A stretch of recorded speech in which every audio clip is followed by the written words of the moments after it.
के दौरान हम लोगों ने जो बात रखी थी, ये विधायक बनाने का चुनाव नहीं है। ये भाजपा के केंद्रीय नेतृत्व को ये संदेश देने का एक प्रयास है बिहार की जनता के द्वारा कि बिहार में किसी अच्छे व्यक्ति को मुख्यमंत्री बनाइए। आपको जनता ने 202 विधायक जिताए हैं। किसी अपराधी, किसी गलत चाल चरित्र चेहरा वाले व्यक्ति को बिहार का नेतृत्व मत दीजिए। अच्छे आदमी को बनाइए ताकि बिहार में भी शिक्षा हो, बिहार में भी बच्चों के लिए रोजगार हो, बिहार के बच्चों को भी बाहर मजदूरी करने न जाना पड़े। ये संदेश बांकीपुर के लोगों ने दिया है। बाकी विधायक जीतना हारना ये तो राजनीति है, चलता रहता है। जिन लोगों ने मत दिया उनका धन्यवाद कर रहे हैं। जिन्होंने मत नहीं दिया है उनको यही कहेंगे कि आपसे आपका विश्वास जीतने के लिए और मेहनत और प्रयास करेंगे। लेकिन महत्वपूर्ण बात यह है कि बिहार को अच्छा नेतृत्व मिलना चाहिए, बिहार सुधरना चाहिए। और लोकसभा से पहले मोदी जी को, भाजपा को, अमित शाह जी को ये देखना चाहिए कि बिहार में कैसे बेहतरी हो, बिहार में बच्चों को रोजगार कैसे हो, पलायन कैसे बंद हो। एकमात्र यही उद्देश्य है। हम लोग को विधायक बन के ठेका पट्टा नहीं करना है। एक और एकमात्र उद्देश्य है, चाहते हैं कि बिहार में बेहतरी हो। बिहार में भी सिर्फ 5 किलो अनाज के नाम पर, जाति के नाम पर, धर्म के नाम पर वोट न मांगा जाए। अगर 25 MP गुजरात से जीत कर गए हैं, प्रधानमंत्री बनाने में मोदी जी को गुजरात के लोगों ने योगदान किया है, तो बिहार के भी 13 करोड़ लोगों ने आंख बंद करके मोदी जी को वोट दिया है। तो जितनी चिंता उनको गुजरात की है, उतनी थोड़ी चिंता उनको बिहार की भी करनी चाहिए। बिहार के जो 1 करोड़ से ज़्यादा बच्चे बाहर मजदूरी कर रहे हैं, उनकी चिंता होनी चाहिए। बिहार के लिए कोई एक स्पेशल प्रोग्राम बनाना चाहिए ताकि बिहार से पलायन बंद हो। कोई भी बच्चा यहाँ से 10-15 हज़ार रुपये के लिए अपने घर, परिवार, समाज को छोड़कर उसको गुजरात, बॉम्बे, दिल्ली, कलकत्ता, कोयम्बटूर, तमिलनाडु, कर्नाटक न जाना पड़े।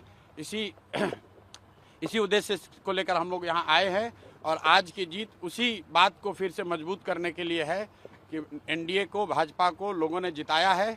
अब भाजपा के नेतृत्व की ये जिम्मेवारी है कि किसी ऐसे व्यक्ति को बिहार का मुख्यमंत्री बनाए जो कि बिहार में रोजगार लाए, बिहार में शिक्षा की स्थिति को सुधारे, भ्रष्टाचार कम हो और सबसे बढ़कर पलायन बंद हो।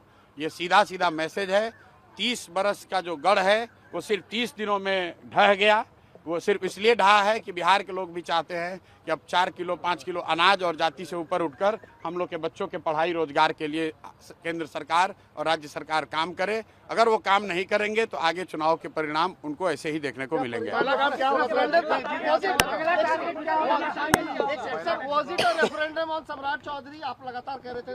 बिल्कुल, देखिए ऐसा है, लड़ाई व्यक्तिगत नहीं है। सम्राट चौधरी का जो चाल चरित्र चेहरा है वो पब्लिक डोमेन में है।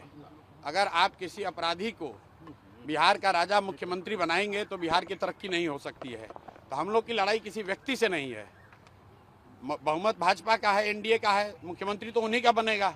हम लोग बस इतना ही आग्रह कर रहे हैं, बिहार की जनता इतना ही आग्रह कर रही है, बांकीपुर की जनता इतना ही मोदी जी से आग्रह कर रही है कि किसी अच्छे चरित्रवान काबिल आदमी को बिहार का मुख्यमंत्री बनाइए ताकि बिहार के लोग भी इस बात का गौरव, बिहारी होने का गौरव कर सकें, ताकि हम लोग के बच्चों के लिए भी पढ़ाई, रोजगार की व्यवस्था हो। सब कुछ सुविधा अगर गुजरात के ही लोगों को मिलेगी तो सिर्फ बिहार के लोग कहाँ जाएंगे। गुजरात के लोग 1 लाख करोड़ के बुलेट ट्रेन पर चलेंगे, वो ठीक है, लेकिन हम लोग को कम से कम पैसेंजर भी तो मिलना चाहिए। बिहार के लोग सिर्फ मजदूरी करने के लिए नहीं पैदा हुए हैं और 5 साल के लिए भाजपा को मैंडेट मिला है। उनको अच्छा आदमी देना चाहिए, अच्छे लोगों को मंत्रिमंडल में रखना चाहिए ताकि बिहार की तरक्की हो, बिहार का विकास हो। अगला टारगेट क्या है प्रशांत जी? हमारी पहला काम क्या होगा सर जीत के बाद? भाई पहला काम बस यही है कि बांकीपुर की जनता ने जो आशीर्वाद दिया है, अपनी ओर से जो हो सकेगा बांकीपुर में सुधार का प्रयास करेंगे। अगले 2-3 महीने में आपको वो चीज़ दिखेंगी भी। मैं कोई बहुत बड़ी बात बोलना नहीं चाहता हूँ। मेरे विधायक बनने से बांकीपुर बेंगलोर नहीं बनेगा, लेकिन यहाँ पर आपको कुछ सुधार होता अगले 2-3 महीने में दिखेगा। बड़ी बात यह है कि ये चुनाव बांकीपुर के नाली गली पर नहीं लड़ा गया है। ये चुनाव लड़ा गया है कि बिहार का नेतृत्व किसके हाथ में होना चाहिए। और बांकीपुर की जनता ने ये संदेश दिया है भाजपा के नेतृत्व को कि भाई आप अच्छे आदमी को बिहार का मुख्यमंत्री बनाइए। सम्राट चौधरी की जगह किसी कुशवाहा को बनाना है, बनाइए, कोई दिक्कत नहीं है, कुशवाहा को ही बनाइए, लेकिन कुशवाहा समाज के ही किसी अच्छे आदमी को बनाइए। हर हालत में बिहार की तरक्की होनी चाहिए, बिहार का विकास होना चाहिए। व्यक्ति कोई जीते, दल कोई जीते, लोकतंत्र है, हार जीत होती रहती है, उससे कोई फर्क नहीं है।